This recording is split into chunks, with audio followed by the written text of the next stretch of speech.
Affaire conclue, la vie des objets s'intéresse aujourd'hui à une pale d'avion qui va devenir bien plus polie grâce au savoir-faire des ateliers Mertens.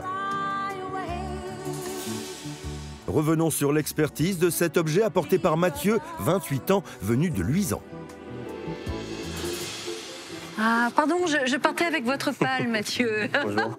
Alors, qu'est-ce que vous en pensez, Marc? Un bel objet, c'est une pale, en fait, qui provient d'un avion qui a été construit en 1957. Elle est d'abord sur les premiers avions, ce sont deux pagaies qui sont simplement reliés et en rotation. Ensuite, bien sûr, avec le moteur à propulsion, va apparaître l'hélice en bois, en noyer, en hêtre, parce que le hêtre est plus résistant que le noyer. Alors là, après, lorsque les moteurs vont prendre de la puissance, on va passer sur des hélices en métal, et là, en l'occurrence, en aluminium. Aujourd'hui, des pièces comme ça, l'armée se défait de nombreuses pièces. Donc on en trouve beaucoup. Ça n'est pas un objet. C'est pas un objet rare, mais c'est un bel objet. Et donc votre estimation, Marc, pour cette pale? Oh non, je vais dire 100 €.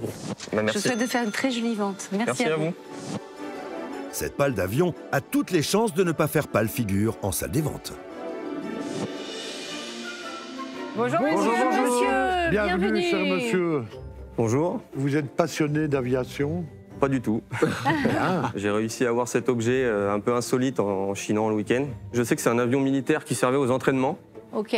C'est un objet en aluminium. Souvent, on leur redonne une seconde vie en les amenant au polissage. Alors, c'est un travail le polissage, c'est un travail qui est très très dur, mais le résultat est fantastique, quoi. La pale d'avion arrive sur le plateau et je trouve ça beau, j'ai toujours trouvé ça beau. Mais il a un petit défaut, c'est qu'il est dépoli complètement. Donc pendant que je le regarde, je réfléchis à ce que je vais en faire quand même. Alors moi, je vais commencer à 80 €. 100 €. Okay. 150.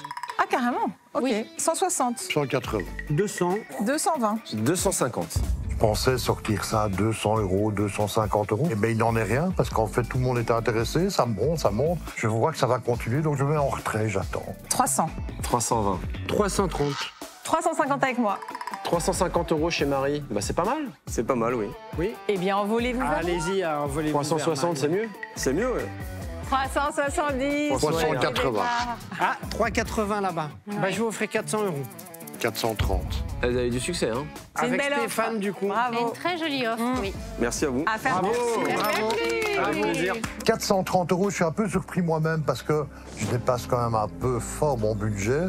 En même temps, je l'imagine déjà repoli chez Mertens, qui va me faire ça bien et ça va être une très très belle sculpture, doublée d'un très bel objet et je suis finalement très content.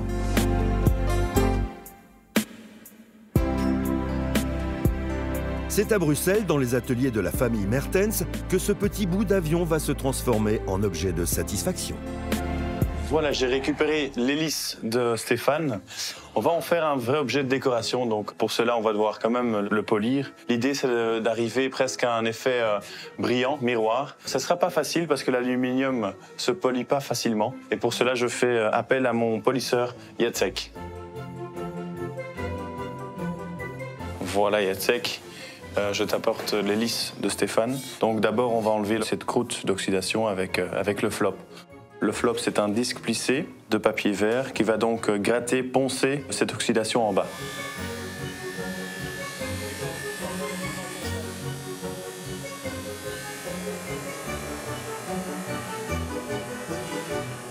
Voilà, ça a été Jacek. Ok, super, oui. On voit que toute l'oxydation est partie, donc on voit plus de taches. On va maintenant passer au polissage à la brosse pour enlever ces traces du flop. Alors on passe à l'étape 2, on va enlever ces lignes du flop à l'aide d'une brosse avec des poils de cheval qui vont donc enlever toutes ces lignes et rendre la surface bien lisse. On va aussi utiliser une graisse pour justement pouvoir polir.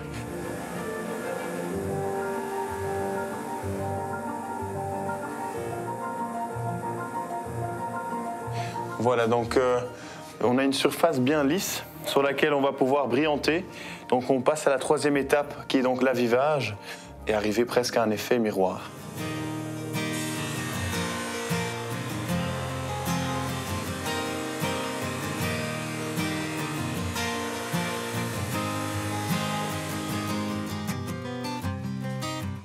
Ben, mon collègue a bien poli l'hélice, donc ce qu'on va faire maintenant, on va mettre une couche de vernis dessus pour la protéger.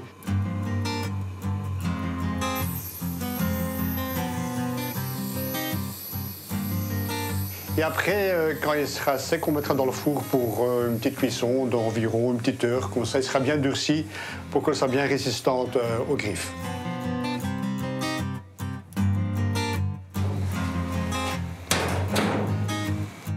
Waouh! Bonjour Stéphane. Voilà. Incroyable. Même dans mes rêves, je ne la voyais pas comme ça. On l'a poli et après je t'ai mis une grosse couche de vernis. Ouais. Comme ça la protège contre l'oxydation et les griffes aussi. Écoute, je pensais faire un socle, mais je ne vais pas faire de socle du tout. La pièce est vraiment magnifique. Hein. C'est vraiment très beau, une belle sculpture.